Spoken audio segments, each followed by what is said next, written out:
Hey man, is that one of them new 5-liter Coyote motors? Or no? That, sir, is a twin turbo LS motor.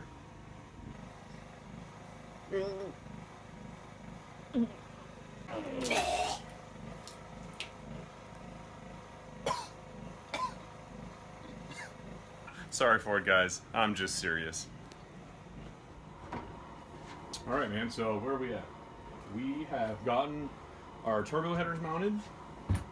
We saw that video yesterday, and today we said we're going to put on the rest of the hot side. That consists of a few parts. First are these elbows. So got these up at eBay. It's a CX Racing elbow. Again, there's that word, eBay. I know everybody wants to cringe at it. But like I said about the manifolds, same thing, man. We're going to take a gamble on them and see what happens. They could turn out to be complete failure piles or a really cheap way to build yourself a turbo kit. It seems to be a relatively nice part. It's 3.5-inch V-band right here to a T4 flange.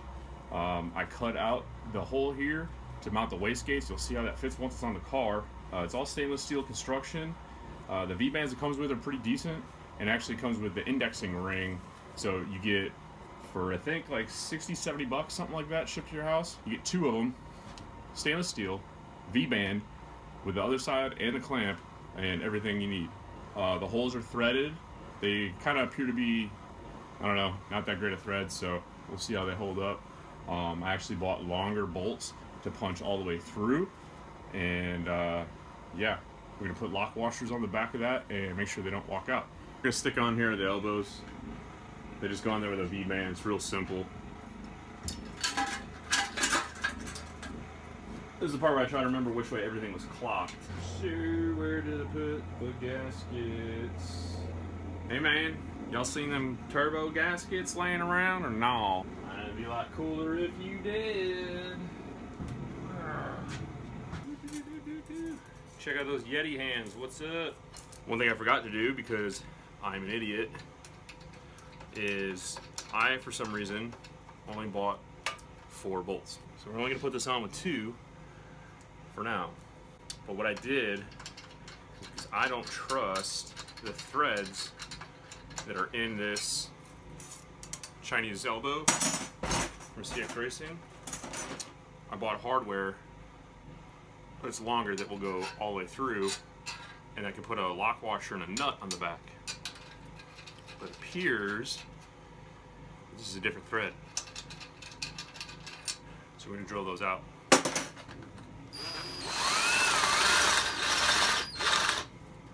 I should probably put a rag in there, huh?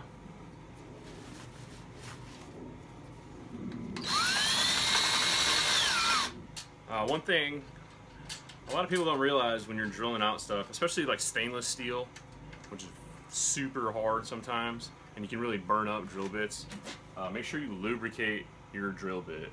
Otherwise they just go to crap real fast, and that sucks.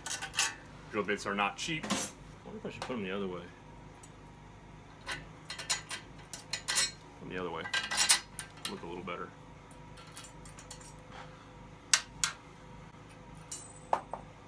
Gone forever.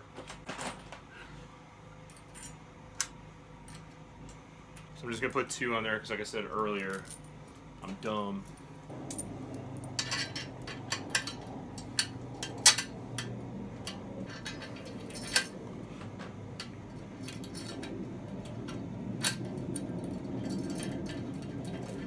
So a little bit about these turbos. These are just standard out of the box cast wheel BorgWarner S366s, 66mm turbine wheel. It's a T4 turbine on the hot side. I think it's the .81 AR, not entirely sure, I can't remember. It's got the open, it's not a twin scroll, so it's just an open. The way these go on these, they use these plates and bolts. You can still clock them infinitely and all that. Alright guys, you can see down here, this is where my turbo drain goes. It's a -12 bung right here that I had welded onto the side of the stock pan. That's a F-body pan for anybody that was wondering. One thing to remember on your turbo drain is the height of your turbos. If the turbos are mounted too low, and they're mounted lower than your drain, the oil will never make it back into the pan. Drain line continued. Yeah. Drain's hooked up. Drain hooked up. I need the plates. Riveting stuff here, guys. One thing you can see on this car, I mean, I don't know if I've showed you or not, or if you've seen it in the videos. I've actually cut the inner fenders out all the way, like all the way. Reason for that is it just gets them out of the way, and it makes it a lot easier to fabricate. You can put stuff wherever you want, and they're not really structural. Anything ahead of that strut tower on a Mustang, on the, you know, the Fox bodies, all the way to 2004, it doesn't matter. It's pretty much irrelevant. It's not structural. By that I mean it's not structural. You still need it there to hold, like, the front bumper and the front fenders and support all that. But as far as, you know, the car falling apart while you're going on the road, it's not gonna happen. But yeah, eventually we're gonna build it back in once I get the exhaust ran where I want it, and the turbos, intercooler piping, and everything else is figured out. And then we'll build around that stuff. Kind of makes it a little bit easier just to do it that way. That way you don't really limit yourself. I know there's a lot of people out there that cringe at the sight of a crescent wrench. My dad is one of them. Sorry, Dad. That's not good. See how that's moving? That sucks. Shouldn't do that. Oh man, that's why. That freaking blows.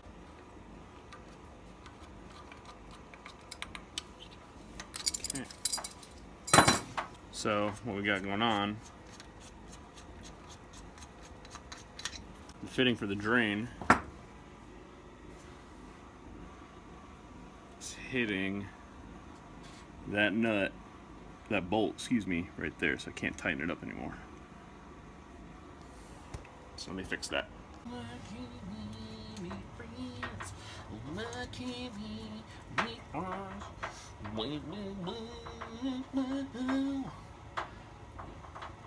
Little tip when you're putting on these fittings, keep them kind of galling up. If you know for sure, one way to check to see if it's tightened all the way down on an AM line is give it a little wiggle. If you see it wiggling still, it's not tightened all the way down. So it's either just bound up. Sometimes you gotta kind of jiggle it just a little bit to snug it all the way down.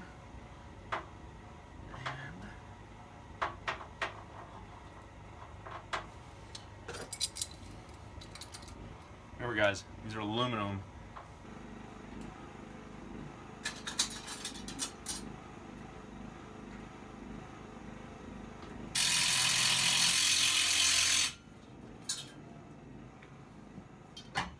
Sploosh!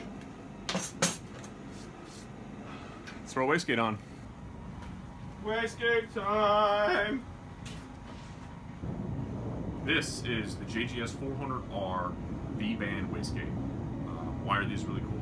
One, they're pretty affordable. It's not as expensive as a tile. Two, it uses a piston and O-ring design instead of a diaphragm. So inside of here, there's actually a piston with O-rings that rides up and down. The other cool feature is, unlike a tile wastegate or any other conventional style wastegate where the hat is screwed on here to hold the spring on, this actually uses a V-band. So it makes wastegate spring changes a snap. So if you want to up the boost, you just pop this off, put a new spring in there, slam it back together. If you've ever taken apart a tile wastegate or something like that, as you're unscrewing it and you don't have it in a vise, if you put it in a vise, you scratch it all up. So if you're trying to hold it with your hand and you don't know how big the spring is, it may have a 16-pound spring in there and you're trying to hold it with your hand, you get that last screw out and the thing explodes, knocks your teeth out. It's just a bad day. kind of a pain to use them, and I'm really excited to use these and see how they come out. All right, let's slam a wastegate in here. So first thing to remember, you need to have, I don't know what you call it, valve seat, fire ring, whatever, but you need to make sure that this gets put in there. Just goes in there like that. That gives the valve something to seal against. If that's not in there, it's gonna constantly leak exhaust past this. It may still spool, but it's gonna be lazy as hell. Lock it down. Boom. Last thing to hook up on this side, oil feed. Who's hungry? All right, guys, not so pro tip here. When you have a line, AN line, brake line, hard line, flex line, whatever, sometimes when you tighten them down, you see how they kind of turn as you crank the B-nut down, and the line gets out of alignment, and it doesn't go where you want it to go. So have a little foresight, offset that, give a twist to the left right when the nut kind of snugs up, and then sometimes you can put like vice grips or something like that down there, but you kind of tear it up. But you can then preload it, and as you tighten it down, you did it right. Once it gets where you want it, as far as tightness goes, and the line isn't all spaghettied on you.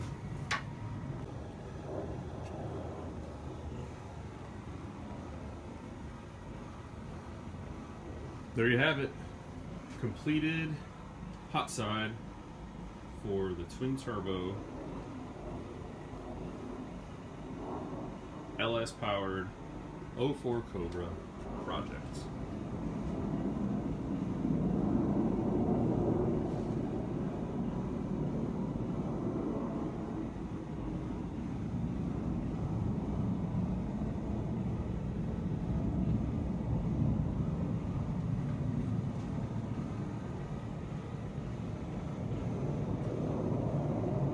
Alright guys, that pretty much wraps it up for tonight. I am going to clean up around here and then head back in and probably take a shower, start going through some of this video, and then hit the sack. That's the meat and potatoes of it. I mean, this looks like a lot of high dollar stuff. Can you do it cheaper? Absolutely. You can use stock manifolds on this, flip them forward, and just go and just down to and get some just cheap mild steel. It's the possibilities are endless. Is that going to make any less power than this is gonna? Absolutely not. Guys have made upwards, I think, like 1,500 horsepower on a set of stock manifolds. My personal car is stock manifolds with all mild steel tubing, absolutely nothing fancy. I kind of wanted to roll the dice on this, like I said, with the eBay parts and see how they hold up. Time will tell. What I am going to do is I'm going to brace the turbos to the block somehow. I haven't figured that out yet, to kind of support that. That way the headers and those eBay elbows aren't holding the weight of the turbo up. Give them somewhat of a fighting chance to live here. But I don't have a... It's stainless steel. I don't have a TIG welder. Well, I do have a TIG welder, but I don't know what the hell I'm doing with it yet. So I leave that up to the pros. But what I did do with this is I cut these pieces, fit them together as tight as I can, as best as I could, mark them with Sharpies to put some index marks on, and I took them to somebody that can TIG weld and said, hey man, do this for me, you know, handle it. And this is the product that you get. So don't feel like just because you don't have a welder at home that you can't do this. You absolutely can. All you need is one of these. Right here. A 4.5-inch angle grinder. Alright? I did the entire turbo kit on my car using one of these and a Sawzall. Did I need the Sawzall? No. Did the whole thing with this. Alright? There is no reason why you can't do this at home. The inspiration for a lot of this stuff absolutely comes from Sloppy Mechanics, Matt Happel. The guy's a madman. He's an absolute genius. He shows you where you need to spend your money to make it go the furthest. I wish I could turn that switch on and just turn the give a crap factor way down. I built a car like that, and we'll show you some more of that later in other episodes. and it was a ride, absolute blast. But you can still take those principles, and if you don't want a car that looks like a total jalopy, and you can still apply those same principles and have something that looks badass, makes great power, is streetable, and I mean, dude, I don't care if you're not a Chevy and a Ford guy fan or not, that looks sick. I mean, how can you not like that? Well, no, you cannot like that because you have no taste. So yeah, that's thanks for checking it out. Bull City Speed. Keep working.